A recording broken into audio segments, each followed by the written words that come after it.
Selamat Hari Valentine. Anda merayakan Valentine? Tahukah Anda bahwa Gereja Katolik pernah mempunyai perayaan di Hari Valentine ini? Namun, dihapuskan. Mari kita pelajari dan kita ketahui makna sebenarnya yang harus kita tahu di Hari Valentine ini. Shalom friends, saya Agustinus. Selamat datang di channel Touching Heavens.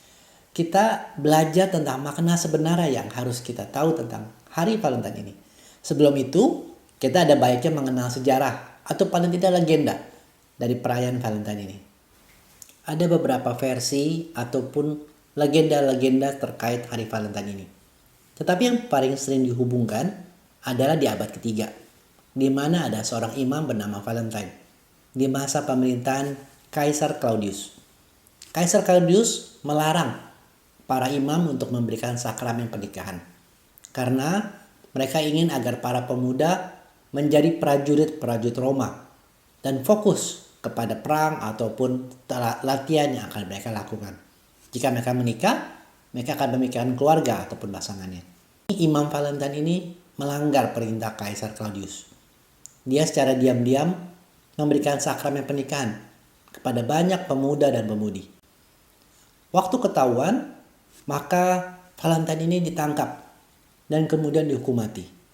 Dia menjadi martir, kemudian dimakamkan di pemakaman Via Flaminia pada tanggal 14 Februari tahun 270. Dari sanalah banyak muncul tradisi gereja perihal Valentine ini. Hari Valentine ini dihapuskan dari kalender gerejawi pada tahun 1969 sebagai bagian dari usaha untuk menghapuskan santo atau santa dengan asal-usul yang tidak jelas atau yang hanya berbasis dari legenda saja.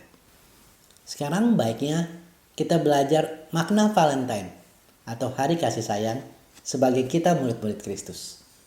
Kita ingat bahwa Tuhan pernah bersabda seperti ini di Yohanes 15 ayat 13. Tidak ada kasih yang lebih besar daripada kasih seorang yang memberikan nyawanya untuk sahabat-sahabatnya.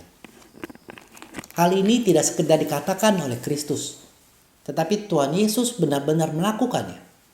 Dia memberikan dengan sepenuh cinta, dengan sepenuh kasihnya, dengan menderita yang begitu luar biasa, sampai pun meninggal di atas kayu salib. Hal ini dilakukan oleh Tuhan Yesus untuk saya, untuk Anda sekalian, untuk kita semua. Bukan karena sesuatu yang kita sudah perbuat, bukan karena prestasi kita, ataupun sesuatu yang kita capai.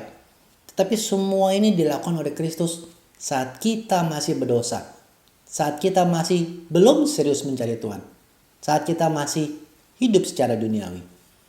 Seperti dapat kita baca pada Roma 5 ayat 8. Akan tetapi Allah menunjukkan kasih-Nya kepada kita, oleh karena Kristus telah mati untuk kita ketika kita masih berdosa.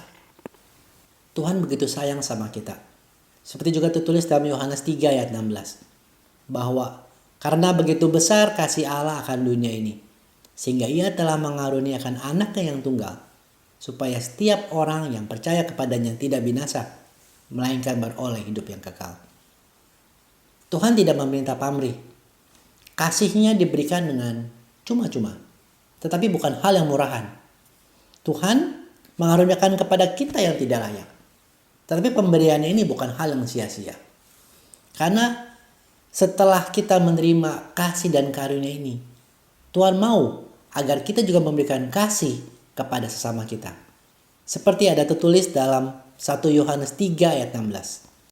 Demikianlah kita ketahui kasih Kristus, bahwa Ia telah menyerahkan nyawanya kepada kita. Jadi kita pun wajib menyerahkan nyawa kita untuk saudara-saudara kita. Teman-teman dapat perhatikan tadi ya. Yohanes 3:16 adalah bagian Tuhan kepada kita.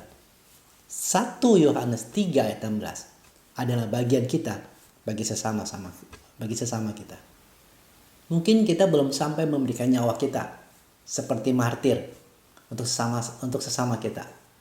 Ataupun kita mungkin juga belum sampai mencurahkan darah kita untuk sesama kita. Tapi kasih dapat kita wujudkan dengan banyak cara. Dengan memberikan perhatian, memberikan waktu, atau juga memberikan uang, memberikan apa yang kita bisa punya, didasari oleh kasih.